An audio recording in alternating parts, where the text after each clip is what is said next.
എല്ലാ ദിവസവും അതിരാവിലെ ദൈവത്തിൻ്റെ തിരുവചനം ഭാഗ്യവചനധാരയായി നിങ്ങളിലേക്ക് ഒഴുകിയിറങ്ങുന്നു. ഭാഗ്യവചനധാര എന്ന ഈ ചാനൽ സബ്സ്ക്രൈബ് ചെയ്യാത്തവർ ഇന്ന് തന്നെ സബ്സ്ക്രൈബ് ചെയ്യുക.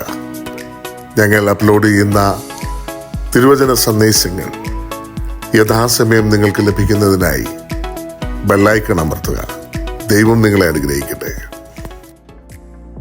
ത്രിയേക ദൈവത്തിന്റെ വലിയ തിരുനാമത്തിന് മഹത്വമുണ്ടായിരിക്കട്ടെ. ഭാഗ്യവചനധാര ശ്രവിക്കുന്ന എല്ലാവർക്കും കർത്താവായ യേശുക്രിസ്തുവിന്റെ ധന്യനാമത്തിൽ സ്നേഹവന്ദനം.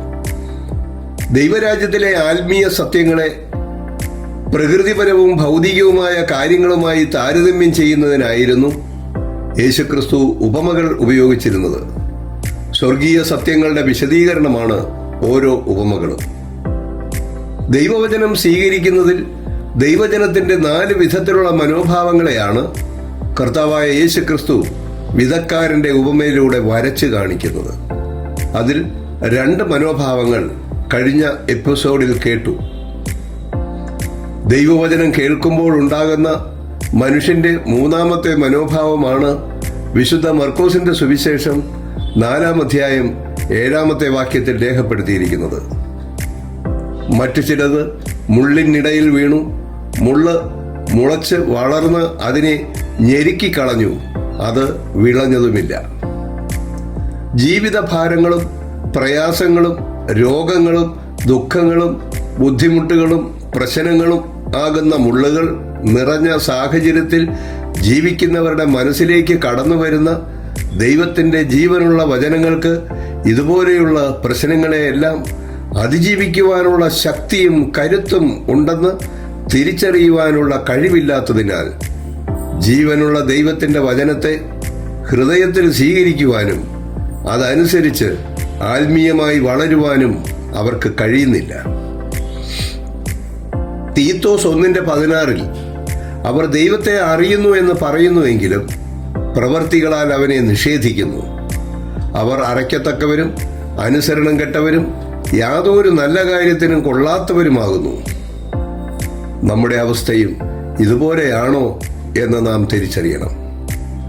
ദൈവവചനം കേൾക്കുമ്പോൾ മനുഷ്യ മനസ്സിനുണ്ടാകുന്ന അതിശ്രേഷ്ഠവും അനുഗ്രഹപ്രദവുമായ 4ാമത്തെ അവസ്ഥയെക്കുറിച്ചാണ് യേശുക്രിസ്തു വിശുദ്ധ മർക്കോസിന്റെ സുവിശേഷം 4:8 പറയുന്നത്.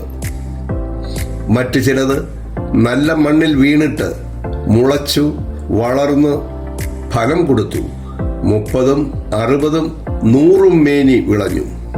കേൾപ്പാൻ ചെവിയുള്ളവൻ കേൾക്കട്ടെ എന്നും യേശു പറഞ്ഞു. അതിശ്രേഷ്ഠവും നിഷ്കളങ്കവുമായ മനോഭാവത്തോടു കൂടി ദൈവസന്നിധിയിൽ നിന്ന് കേട്ട ദൈവവചനം ഹൃദയത്തിൽ സ്വീകരിച്ച് ജീവിതത്തിൽ തിരുത്തേണ്ട കാര്യങ്ങൾ തിരുത്തി പാപക്കറകൾ എല്ലാം കഴുകിക്കളഞ്ഞ് വിശുദ്ധിയുള്ള ജീവിതം നയിച്ച് ദൈവരാജ്യത്തിന് യോഗ്യമായ വിധത്തിൽ മറ്റുള്ളവർക്ക് നല്ല മാതൃകയുള്ളവരായി ജീവിക്കുവാൻ തീരുമാനമെടുക്കുന്ന വ്യക്തികൾ. പ്രിയമുള്ളവരെ, അങ്ങനെയുള്ള 4ാമത്തെ മനോഭാവത്തിന്റെ ഉടമസ്ഥരായ ദൈവമക്കളെ കുറിച്ചാണ് യേശുക്രിസ്തു പറയുന്നത്. ഈ 4 മനോഭാവങ്ങളിൽ 4ാമത്തെ വിഭാഗത്തിലാണ് ഞാൻ എന്ന ഉറച്ച തീരുമാനത്തോടും നിഷ്കളങ്ക മനോഭാവത്തോടും കൂടി ദൈവവചനത്തെ ഹൃദയത്തിൽ സ്വീകരിച്ച് ദൈവരാജ്യത്തിന് യോഗ്യതയുള്ള ജീവിതം നയിക്കുവാൻ ദൈവം നമ്മെ അനുഗ്രഹിക്കട്ടെ എന്ന് പ്രാർത്ഥിക്കുന്നു. നന്ദി, നമസ്കാരം.